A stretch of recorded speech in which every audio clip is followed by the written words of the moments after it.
Party ఉన్నది ఈ రాష్ట్రానికి రేవంత్ రెడ్డి ముఖ్యమంత్రి ఉన్నాడు, మీ ఎమ్మెల్యే నేనున్నా, స్పీకర్ ఉన్నది, మరి మీ కౌన్సిలర్ వస్తే చైర్మన్ వస్తుంది. ఆయనకు ఓటు అడిగితేనే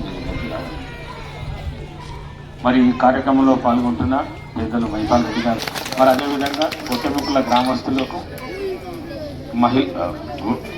గుడిపల్లి గ్రామస్తులకు వేరే పార్టీలను గెలిపిస్తే మాత్రం మీ ఓటు వృధా అవుతుంది అని తెలుసుకోండి.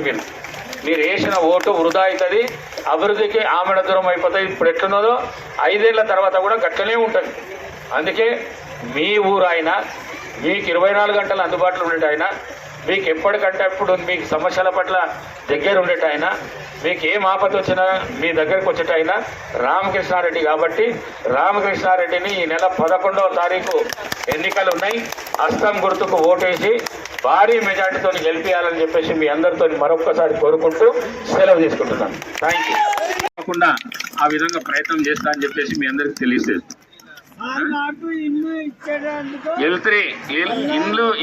ఇండ్లది ఏమి ఎవరు చెప్తున్నారు? ఇండ్లది ఏం ప్రాబ్లం లేదమ్మా. L3లో ఉండని, L1లో ఉండని, L2లో ఉండని, ఏదన్నా ఉండని అన్ని ఇండ్లు ఇప్పించే కార్యక్రమం నాది. మరి ఇప్పటికే మన మున్సిపాలిటీకి 100 కోట్ల రూపాయలు వచ్చినాయి.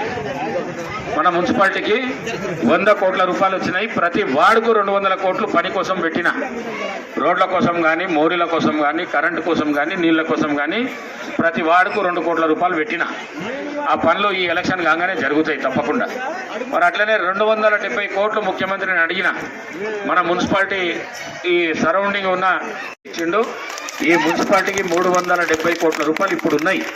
వాటితోని అన్ని అభివృద్ధి కార్యక్రమాలు, సంక్షేమ కార్యక్రమాలు చేసుకుందామని చెప్పి మీ అందరితో తెలియజేసుకుంటూ, మరి ముఖ్యంగా మా బిడ్డను రాజకీయాల్లో తేవాలని చెప్పేసి నాకు ఆలోచన లేకుండే. కానీ వికారాబాద్కు సంబంధించిన లీడర్లు అందరూ, చిన్నోళ్ళు పెద్దోళ్ళు అందరూ, నీ బిడ్డ అయితేనే మంచిగా ఉంటుంది, నీ బిడ్డ అయితేనే మన అభివృద్ధి జరుగుతుంది వికారాబాద్లో అంటే ఒక 15 రోజుల తర్వాత ఒప్పుకొని తెచ్చిన ఆ బిడ్డకు తల్లి లేదు, మీరే తల్లి తండ్రి అంతా మీరే. రామకృష్ణారెడ్డిని గెలిపిస్తే నా బిడ్డ చైర్మన్ అవుతుంది. నా బిడ్డ చైర్మన్ అయితే 24 గంటలు మీ సేవ చేసుకుంటుంటుంది.